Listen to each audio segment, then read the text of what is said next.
Aravalli LCB પોલીસને ઘરફોડ ચોરીના ગુનામાં સફળતાઓ મળી છે, જ્યારે પોલીસ વિવિધ ટેકનિકલ અને માનવીય સંશોધનોનો ઉપયોગ કરીને મહારાષ્ટ્રમાંથી સિરાજ નામના આરોપીની ધરપકડ કરી। પોલીસ તપાસમાં સામે આવ્યું છે કે જ્યારે સિરાજ તેના અન્ય 2 સાગરીતોની સાથે મળીને મુખ્ય રોડ પર આવેલી દુકાનોને નિશાન બનાવી ચોરીની ઘટનાઓને અંજામ આપતો હતો અને આરોપીએ ચાલુ વર્ષ દરમિયાન અરવલ્લી જિલ્લા અને અમદાવાદ રૂરલ પોલીસ અને મહીસાગર સહિત વિવિધ જિલ્લાઓને કુલ 8 જેટલી ચોરીઓનો ગુનો સામે લાવ્યા હોવાનું સામે આવ્યું છે।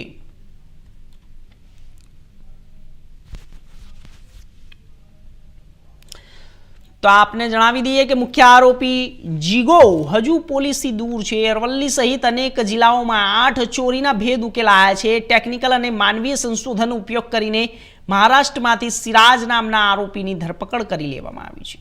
तो सौथी महत्वपूर्ण है बाबत के पोलीस तपास में सामे आव्युं छे कि सिराजे तेना 2 अन्य सागरतो साथे मळीने मुख्य रोड पर आवेली दुकानोने निशान बनावी चोरीनी घटनाओने अंजाम आप्यो हतो। आरोपीओए चालू वर्ष दरमियान अरवल्ली अमदावाद रूरल महीसागर सहित विविध जिल्लाओं में 8 जेटली चोरीओ करी होवानुं खुल्युं छे। आ केस में संडोवाला अन्य आरोपी सलमान जे भावनगर जिल्लानो रहेवासी छे ते हाल अन्य गुनाओं में पण बंद होवानुं जाणवा मळ्युं छे। मुख्य आरोपी जीगो हजू पण पोलीसनी पकड़थी दूर छे। अरवल्ली पोलीसे सिराजनी धरपकड़ करीने વધુ પૂછપરછ માટે તેના રિમાન્ડ મેળવવાની તજવીજ હાથ ધરી છે। પોલીસને આશા છે કે પૂછપરછ દરમિયાન अन्य चोरीनो गुनो पण भेद उकेलाशे।